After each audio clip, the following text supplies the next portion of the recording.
Azərbaycan gəncliyi özünüz üçün bu qərarı verməlisiniz.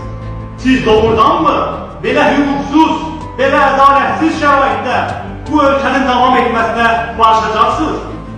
Yəni doğrudanmı Azərbaycan gəncliyi bir çoxları kimi yalnız ölkəni tərk etməkdə görəcək çıxışlı olunur?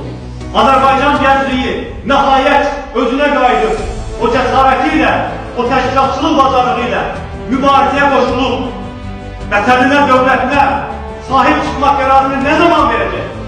Mən inanıram ki, Azərbaycan gəncliyi Azərbaycanda vəziyyət ildən də, gündən günə pisləşəcək. Repressiyalar artacaq, hüquqsuzluq artacaq, yoxsulluq artacaq. Repressiya ilə, həbslə, həbs təhdidi ilə hansı avtoritar hakimiyyət əbəd ola bilib?